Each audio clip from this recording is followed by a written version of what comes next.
Coucou tout le monde, j'espère que vous allez bien. Je vous retrouve aujourd'hui pour une vidéo pile à lire un peu particulière, donc je vais vous expliquer tout ça. Par contre, vous n'aurez pas la vidéo dimanche matin, vu qu'on est déjà dimanche, il est 14h14.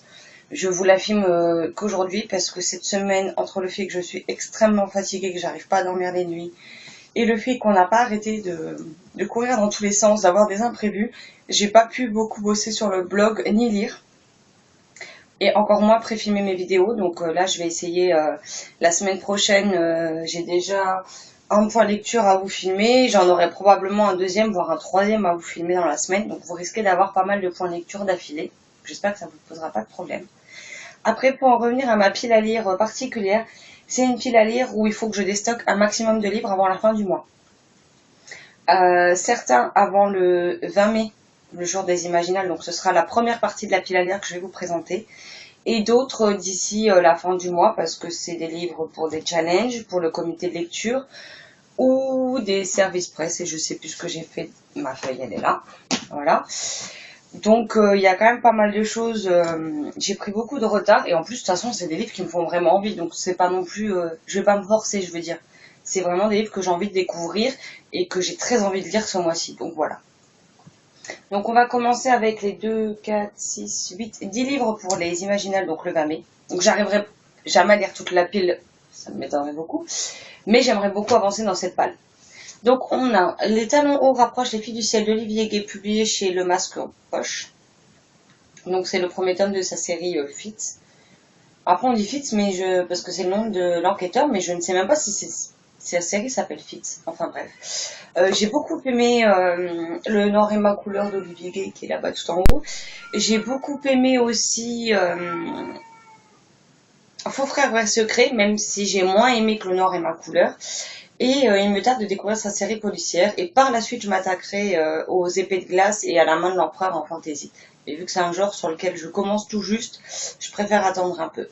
Donc il y a celui-ci, qui me fait très envie et que j'ai acheté, il est dédicacé donc je vais le savoir,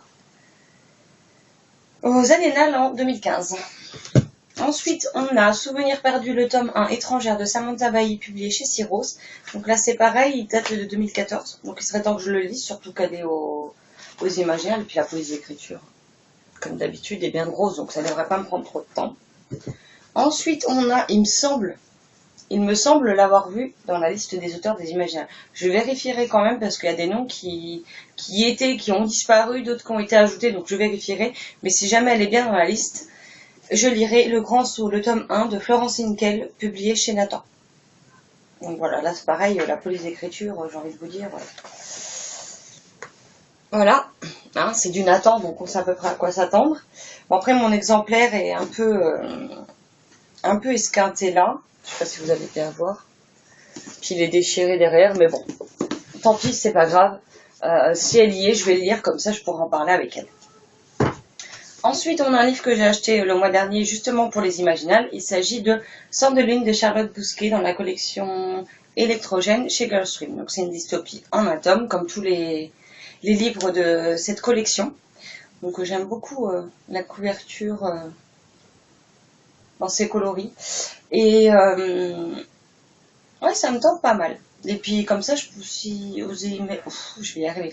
Aux Imaginales, si ça me plaît, je pourrais éventuellement me prendre un autre livre de l'auteur et faire dédicacer celui-ci. Ensuite, un livre qu'il faudrait que je lise parce que Cindy y sera, et oui, du coup, ça a déjà un indice, et que j'aimerais beaucoup voir si j'accroche à sa série pour en parler avec elle, parce que la première fois que j'avais lu, c'était pas au bon moment, je l'avais abandonné. Cindy le sait, on en avait parlé toutes les deux. Et donc j'aimerais beaucoup cette fois réussir au bout de ma lecture. Il s'agit des Outrepasseurs, le tome 1, Les héritiers de Cindy Van Wilder, donc publié toujours chez Gulfstream, mais pas dans la collection Électrogène ce coup-ci. Donc j'ai les 3 premiers tomes, il y a Férénusia, qui est le 4e tome qui est sorti, enfin le 4e. C'est un 4e tome, oui et non. Dans le 4e, on parle plutôt un tome spin-off, on va dire. Et donc j'aimerais beaucoup le lire. Et à l'époque, j'avais pas réussi à rentrer dedans parce que j'avais besoin de lecture légère. Et il fallait quand même suivre un minimum, sinon on était largués. Et en fait, j'avais pas la tête à ça. Et c'est pour ça que j'ai abandonné, non pas parce que ça me plaisait pas, mais parce que c'était trop compliqué à ce moment-là. J'avais besoin de légèreté. Ensuite, un achat que j'ai fait d'occasion également. Il s'agit de Quelques pas de plus d'Agnès Marot, publié chez Scrinéo. Donc j'ai toujours IRL depuis Les Imaginables de l'an dernier dans ma pile à lire que je n'ai pas lu. Mais vu que celui-ci n'est pas dédicacé, j'aimerais bien faire dédicacer tant qu'à faire celui-ci et le lire avant. Ensuite, on passe à Victor London. Donc apparemment, c'est un tome 1. L'ordre Coruscant. Je sais pas comment ça se prononce, je lui demanderai aux Imaginables.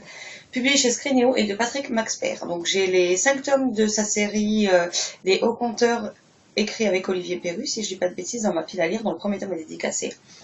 Et celui-ci me faisait bien envie, donc maintenant je l'ai trouvé d'occasion à 3 €, donc il me tarde de le découvrir. Puis là c'est pareil, il fait même pas 300 pages, donc voilà. Ensuite, une lecture commune qui commence demain, lundi 8, pour la semaine à l'occasion du mois de la fantaisie et des imaginables. Il s'agit de L'héritage des rois passeurs de Manon Fargueton, publié chez Brajlon. Donc là, c'est du presque 400 pages, c'est beaucoup moins grand et aéré. Donc je me dis, j'ai une semaine pour le lire, donc je le lirai entrecoupé, je pense, avec mes autres lectures, à moins que je n'arrive vraiment plus à décrocher. Voilà. Ensuite, on a Les papillons géomètres de Christine Luce, publié aux éditions des Moutons électriques. Donc voilà. Donc Steph, si tu passes par là, encore merci, parce que du coup, j'ai pu l'avoir un moindre coup grâce à toi. Donc je sais qu'elle n'a pas accroché au style de l'auteur, mais là c'est pareil, il fait même pas 300 pages. Si j'aimerais le faire dédicacer, et vu qu'elle a eu un problème avec le style de l'auteur, je vais le commencer en tout cas, même si je le finis pas. Mais je le commencerai avant Les Imaginables, savoir s'il me plaît, si je m'y fais, et pour me le faire dédicacer. Et ensuite, un livre que j'ai reçu grâce à SAFIL du blog, je vais y arriver, les petits mots de SAFIL, qui a fait un livre voyageur grâce aux éditions du Mouton électrique, encore une fois. Et donc le livre voyage, on a 2 semaines pour le lire, il n'est pas très long, il fait, évidemment la seule page que je prends, il n'y a pas de numéro de page. Ouais, il fait 170 pages quoi. 170, 172 pages, donc il devrait être assez vite lu. En plus, il y a des passages voilà, où il n'y a rien. Donc, il s'agit de Chimère captive de Mathieu Rivero, donc publié dans la collection Naos des Moutons électriques. Si je dis pas de bêtises. Oui, c'est les moutons électriques. Hein. Je sais plus. Oui, c'est ça. Et donc, c'est un livre voyageur et le but, c'est de laisser chacun nos petits mots, des petites impressions au fur et à mesure. Éventuellement des petits dessins, donc j'ai 2 semaines pour le lire, il est très court, hein, ça devrait se lire vite. Et puis on verra, d'ailleurs il y en a qui ont des talents pour le dessin, j'aime beaucoup, donc voilà. Donc on est plusieurs, après il faut que je l'envoie à Léa qui sera la suivante, et donc je vais le lire certainement cette semaine déjà. Comme ça je pourrai le renvoyer au plus vite. Donc vous aurez ma chronique sur le blog, comme pour tous les autres livres. Hein. Ensuite, un livre qui est un peu particulier puisqu'il s'agit du livre que je dois lire pour la saga, le binôme de la boue, le challenge, je vais y arriver, le challenge de la bougearde de la binôme, je vais y arriver. Donc Steph m'a tiré au sort Oxapologue, le tome 1 de Anne Plichota et Sandrine Wolf, publié chez XO Édition pour le premier tome, et j'ai les autres par contre chez Pocket dans la collection de best-seller.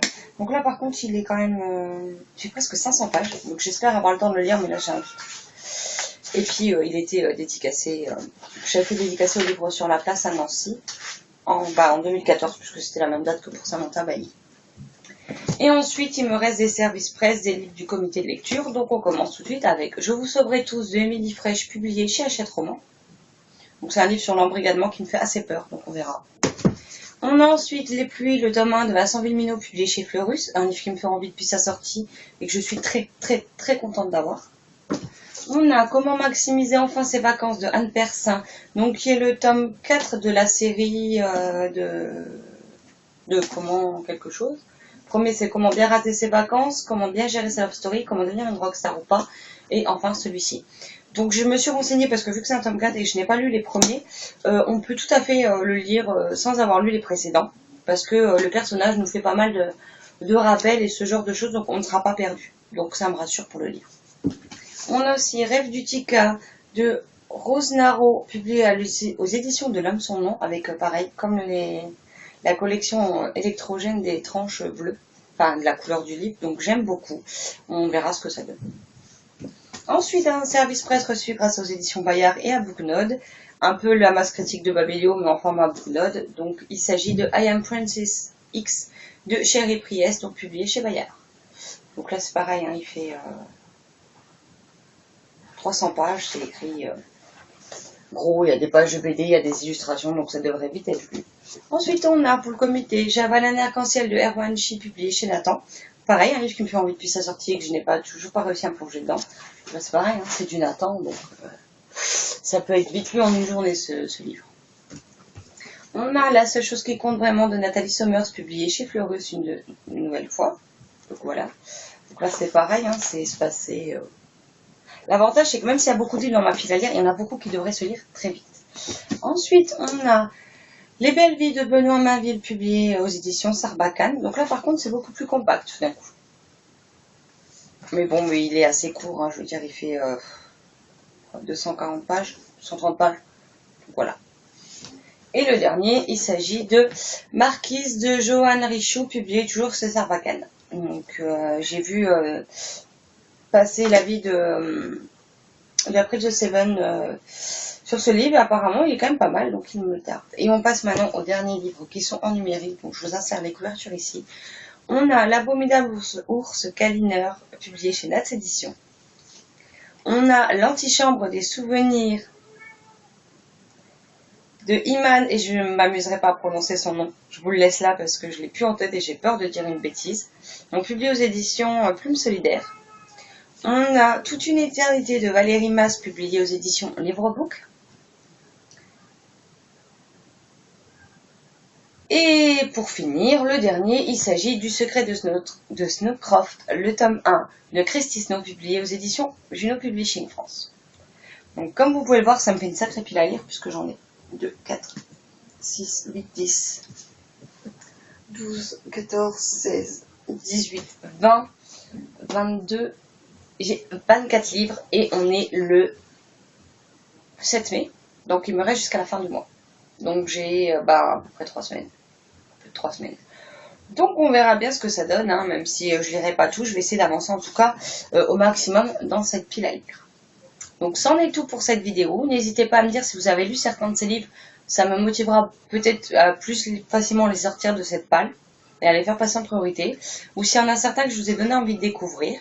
En attendant, je vous souhaite un bon dimanche, un bon jour férié demain pour ceux qui ne travaillent pas et de très belles lectures. À mercredi. Ciao ciao.